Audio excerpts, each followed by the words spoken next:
Swayam Prabha. Digital India. Educated India.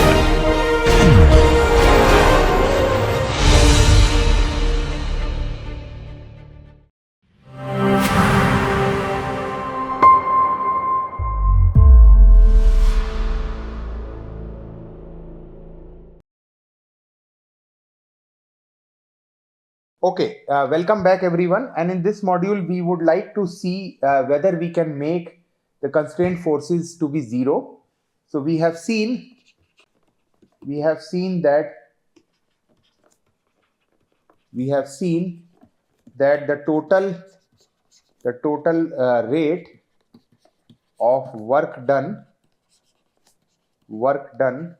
by the constraint forces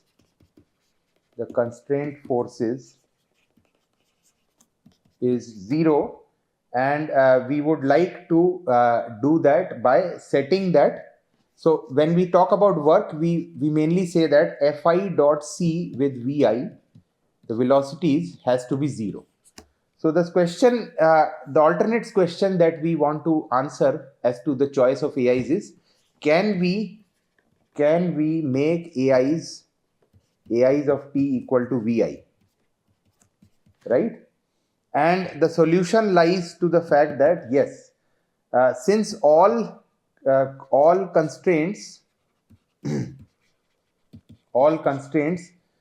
do no work,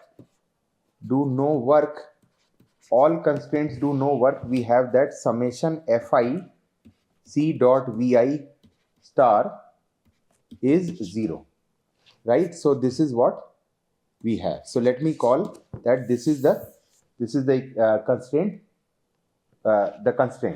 So where what we have is that where Vi star are kinematically possible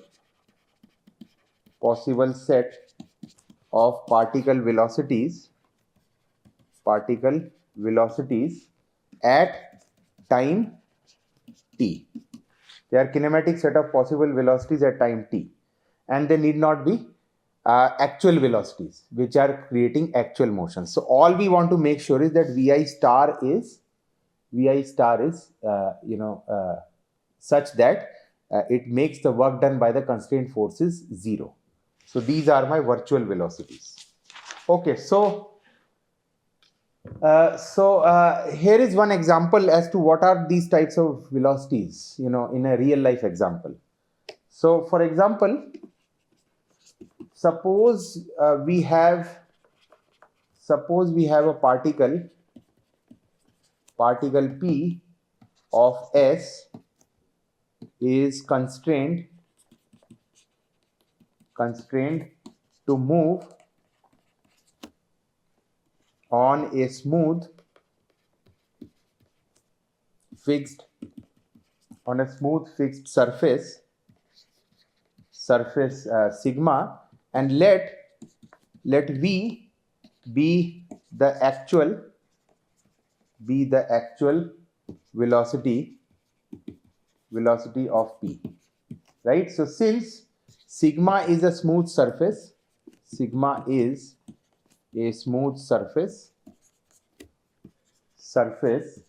we have that the constraint forces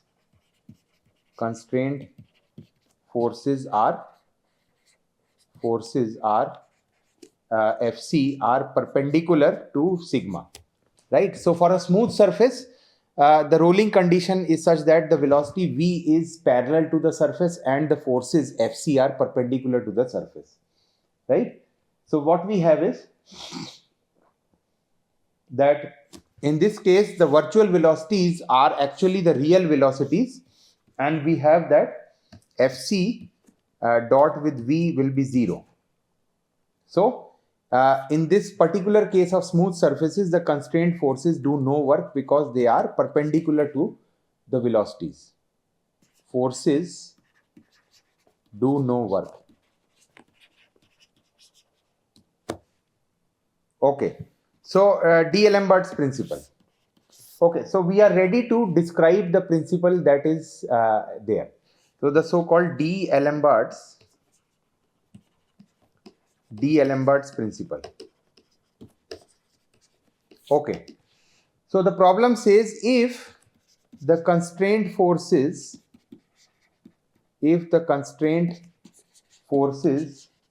on a system do no virtual work, then summation mi vi dot vi star is summation fi of s vi star. Okay, so where what we have is that vi star is any virtual motion of the system at time t, is any virtual motion of the system at time t. Okay, so what we have is that if the constraint forces are doing no work, then this system forces, we have that this net, what have we got? So vi dot. So this dot product will only yield this quantity on the right hand side. The quantity involving the constraint forces are 0. So this quantity is 0, and that is when we call these velocities vi star to be the virtual velocities. Okay, so we are now in a position ready to describe the Lagrange equation of motion. So let us start the Lagrange equation of motion. So definition, the standard system, if a mechanical system is holonomic and its constraint forces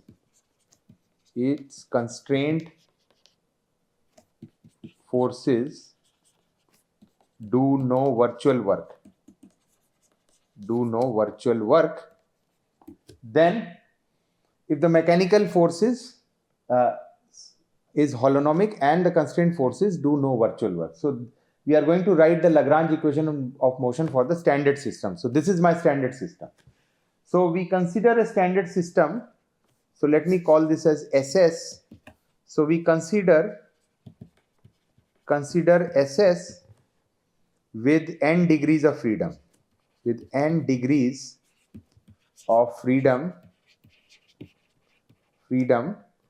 Let me call this Q to be Qi, I from 1 to n, right?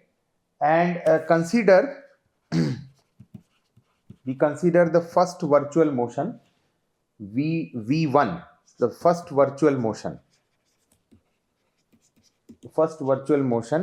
V I star, by prescribing the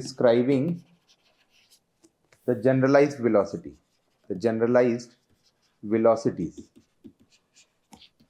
Q1 dot is 1, Q2 dot is 0, and so on. Qn dot is 0, right? And this is basically, we are setting only non-zero component is at j equal to 1, right? So from the virtual velocity formulas, what we have, so from formula star, so what is this formula? The formula for the velocities in the generalized coordinates, right? So what we get is that vi star can be written as partial ri, partial q1.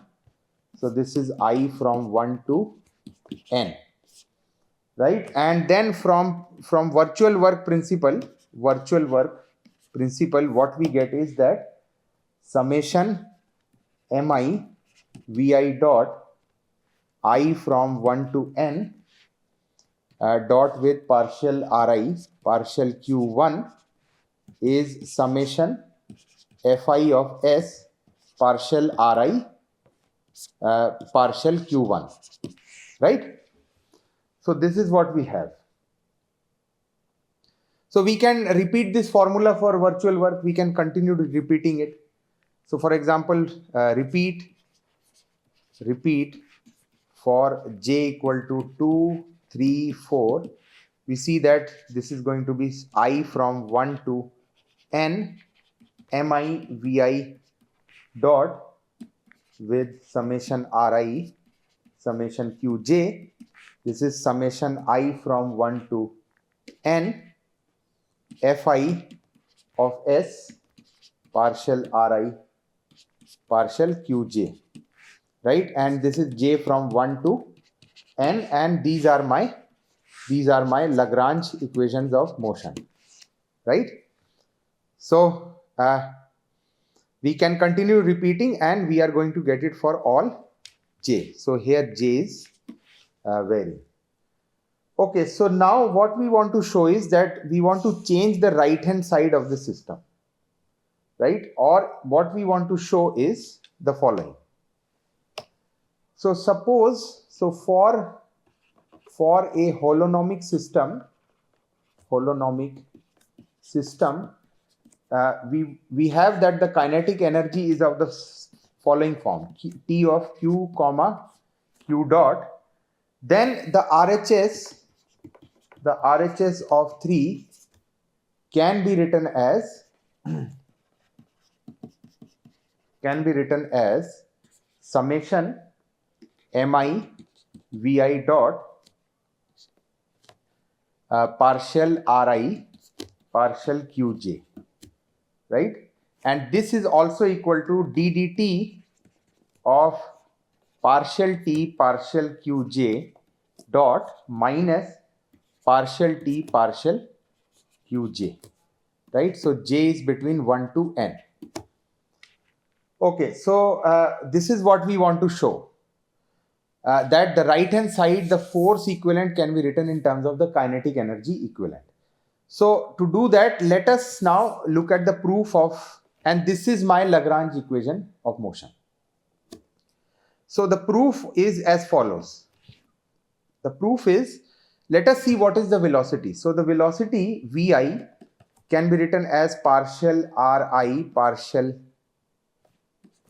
q1 partial q1 dot plus and partial ri partial qn dot, and this is also equal to partial qj half vi with vi. So let us try to differentiate this quantity half vi dot with vi.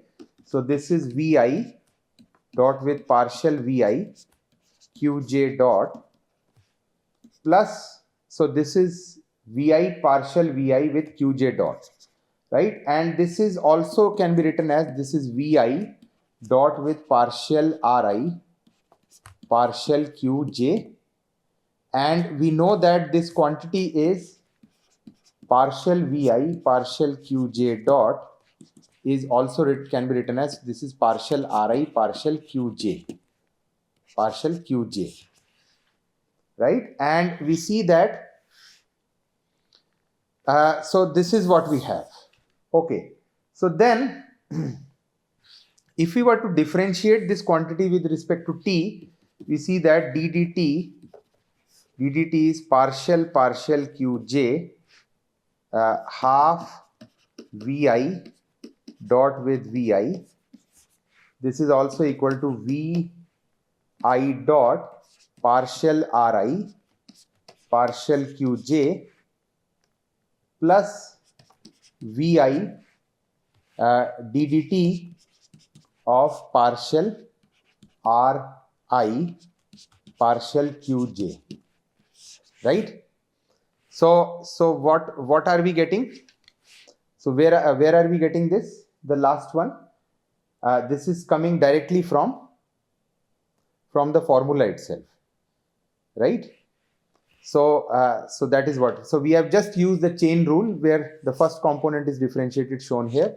The second component is differentiated, shown here. Okay, so this is also equal to this equivalently. Okay, so then let me call this as star, this relation as star, and also so similarly we can write as another relation. So similarly I can write that this is partial qj half vi dot with vi is vi partial qj, and this is also equal to vi dot with partial qj, and this is also equal to summation partial ri partial qk times qk dot, right? Okay, or I can rewrite this. Let me call this as double star. So let me rewrite the double star. So the double star is also equivalently equal to vi dot with partial qj summation k from 1 to n partial ri partial qk dot, right? So this is also equal to vi summation with k from 1 to n partial ri square partial qj partial qk dot, right? So we have this the new double star. Okay, so then what have we got here is that from the two relations star and double star, what we have is that ddt of partial qj half vi dot with vi minus partial qj times half vi dot with vi comes out to be, when we subtract these two quantities, they come out to be vi dot with partial ri partial qj, right? And we see that now this quantity, if I were to multiply this with mi, we are going to get to the point that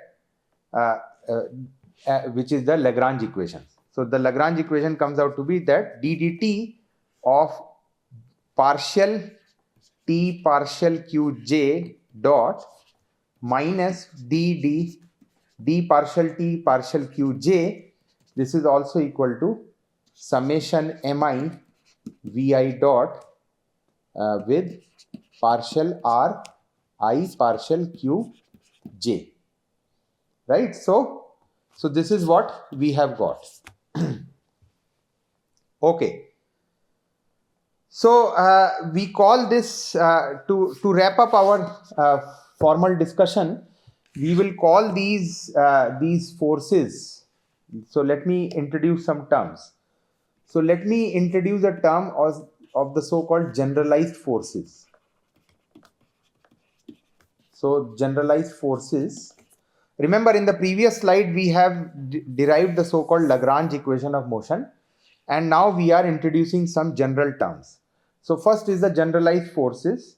So the quantity qj is given by summation fi s partial ri partial qj, right? And qj, this is corresponding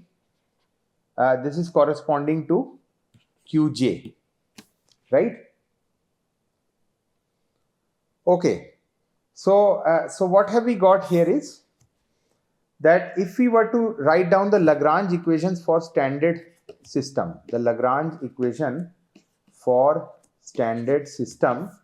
we see that let us say we have the generalized coordinates gc as my vector q, and the kinetic energy of the system as T of q comma q dot, and the generalized forces the generalized forces Qj as forces as Qj, then the coordinates Q of T must satisfy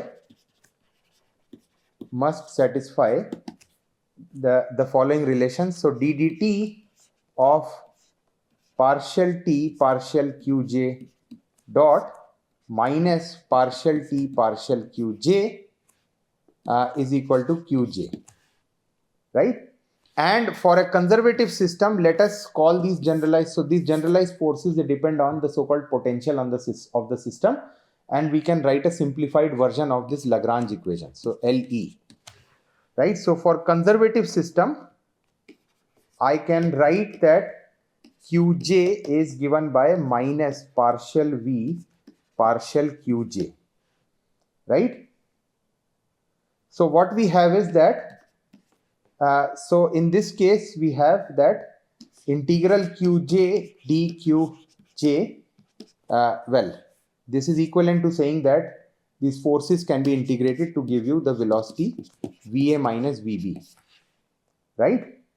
So what we have is that if we were to plug this into this relation, the Lagrange equations of motion is given by, for the conservative system, is given by d dt of partial T partial Qj dot minus partial T partial Qj is minus partial V partial Qj, and this is for j1 to n. Okay, so here is one. We will try and wrap up our discussion by showing some example of calculating the kinetic energy, as to what sort of kinetic energy we are talking about. And then in our next modules, we will be talking on more examples involving the utilization of Lagrange equation. So let us look at one quick example. The example that we have is the case of the moving pendulum. The case of moving pendulum. The case of moving pendulum, we have that the moving pendulum is the following, where the pendulum was moving in the x direction, and we have the second pendulum which is at an angle theta, which is rotating with an angle theta, and this is what we have, that this was a two particle system. And if we were to write the kinetic energy of the system, this was we saw this was mx dot square plus half ma square theta dot square plus ma cos theta times x dot theta. And we see that if we were to find the various, so we want to utilize Lagrange equation, we want to find partial T partial Qj's and partial T partial Qj dot. Now to do that, we are going to have to find, well, Qj's are the set of two generalized coordinates theta x and theta. So partial T partial Qj will be the following derivatives. So partial T partial x, this is 0, and partial T partial x dot, well, the first set will be partial T partial x, and then the second will be partial T partial theta, which is minus ma sine theta times x dot theta dot, right? And similarly partial T partial x dot is 2mx dot plus ma cos theta times theta dot, and partial T partial theta is also equal to theta dot is also equal to ma square theta dot plus ma cos theta x dot, right? So these are my following set of relations that we can find, which will be eventually used towards the calculation of these derivatives for the utilization in Lagrange equation.